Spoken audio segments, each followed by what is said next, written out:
Hi, it's Kitty with Life in the Closet with Jesus. I haven't made a video recently. It seems like so much has been happening. So much. Number one, my closet is messier than ever. And I'm sure you can see behind me I have a pyramid of boxes that kind of ebbs and flows as they come in and out of the house. But honestly, we're packing for a move. And I'm going to have a new closet soon. Anyway, so I haven't been really in the closet much lately. And I don't like it, but I've written my thoughts because honestly, like my thoughts have been so scattered and a lot has been going on in my spirit and in my mind. So, briefly, to recap, things have been so crazy. I've told you about some of these things, but December was COVID at my house. My husband and I both had COVID. I missed my birthday. I missed my graduation from something that was very important. I missed the biggest event of my work in years that I had planned, prepared, invited, confirmed, a huge sales goal, a party. It was a party atmosphere that we haven't had at work for so long for our customers. Anyway, I missed that.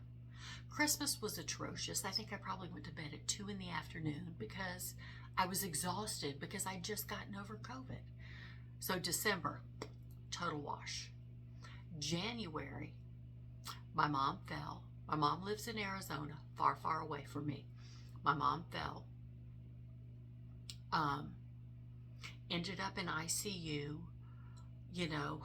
just one day to the next, like, mommy's gonna die. Oh, look, she's doing better. Oh, yikes, mommy's gonna die. Oh, look, she's doing better. So she got out of the ICU, she went to a regular room. Then it was like, oh, look, mommy's doing better. Oh, yikes, she's gonna die. Then they moved her to the rehab place. And then her blood pressure was something stupid, like 40/60 for days on end. We were like, oh, dear God, mommy's going to die. Anyway, okay, in December, I had to take a week off work, which was a week of my vacation, which was no vacation. I had COVID. January, I went out there. A week off of work. A week of vacation. No vacation. Not even remotely fun at all. She gets home, we're moving up, things are moving up. February comes, my sister, whom I adore, has a cardiac event, a week in the hospital. They flew her from her town to Las Vegas under the pretense that the hospital was better equipped and that they had a bed and a cardiac ward with great doctors. She spent 80% of the time on a bed in the hall. They didn't have a bed. She was out there with meth addicts and junkies who'd OD, and, people who'd beat each other up in street fights and just crap. It was just crap. Anyway, terrible. So December, January, and February, horrible. Now, starting a few days ago, I had a conversation that revealed to me that my son isn't doing well. He isn't doing well in his spirit. He's hurting. He's alone. He's isolated. His behaviors aren't good, right, and healthy. And, for always, you're concerned about those things for sure for your kids, but you're concerned about their salvation. Like when everything else is going wonky, there's the need for their salvation becomes more and more ever present. So anyway, that's going on. So allow me to check my notes. Anyway, yes. So all that, and so backpedal a little bit. During January, our church, like many churches, has a 21-day fast. It's a corporate fast. We say we're going to fast, whatever that means to you, like how you want to do it or what you feel called to do. But we're going to fast 21 days, and we're going to double down in prayer. And we're going to watch God move. We're going to pray big prayers. We're going to ask bold things in the name of Jesus. And we're going to see what God does. We're going to see what God does. So on the first day of the corporate fast, fast, I'm not eating until 5 o'clock at night. So on my lunch hour at break, I have a new notebook. I'm journaling and I'm writing out to God what all I want to pray about during that time and what all I would like to ask Him for. So I have the nerve to say to God, because I feel like He's telling me things. I feel like He's communicating with me a lot more. He's talking to me. He's showing me things. And I say, show me more. Tell me more. Tell me what you want from me. Tell me how to help. Tell me how to help build your kingdom.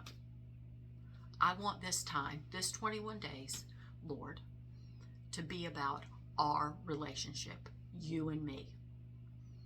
I want to be the thunder to your lightning and the lightning to your thunder. I want to be just with you in it. Well, one thing leads to another. The closet is full of boxes. I'm distracted. All this is happening with my mom during January.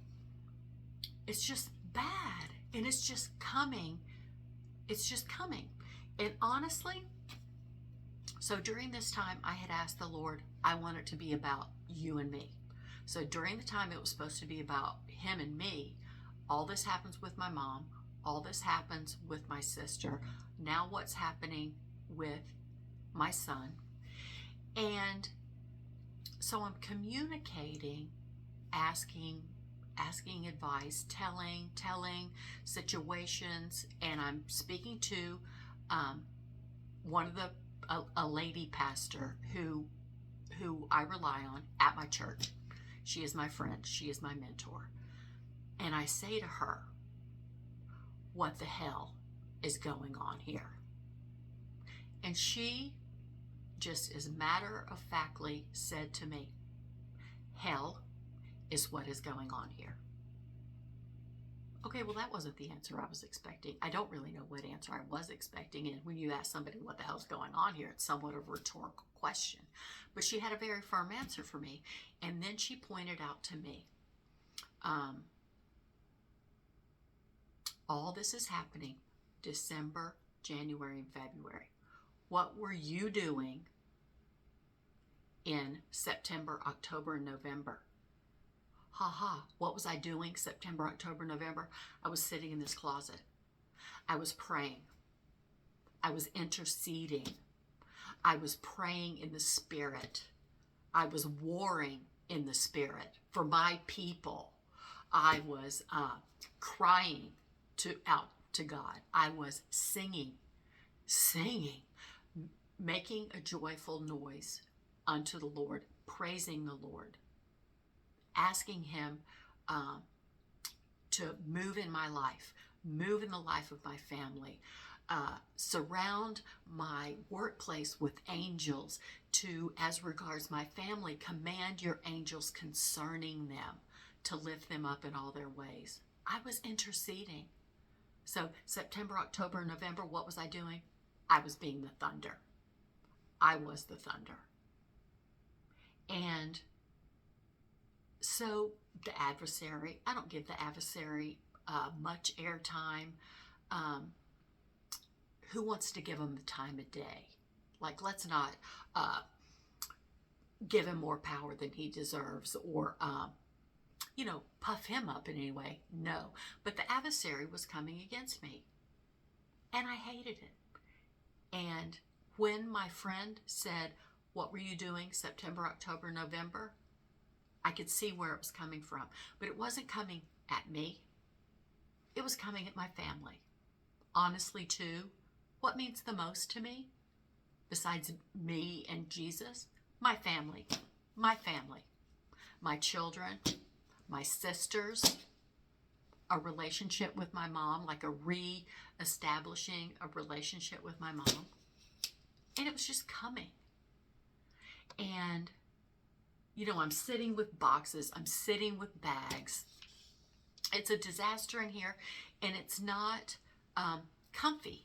So I was not praying hard during those times. I was, you know, praying in the shower, which is good. Do that.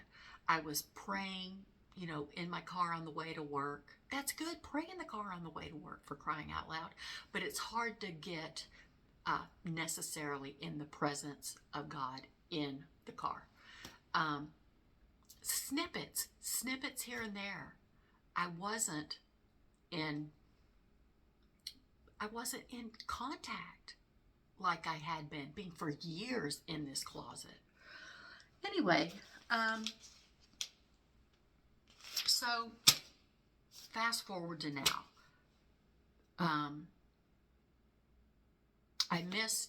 I really missed the opportunity of the 21 days of prayer and fasting. You know, and it's not the fault of the boxes in the closet. It's not the fault of the bags that need to go to donation location. It was me. Like I missed the opportunity. So Lent started last Wednesday, Ash Wednesday.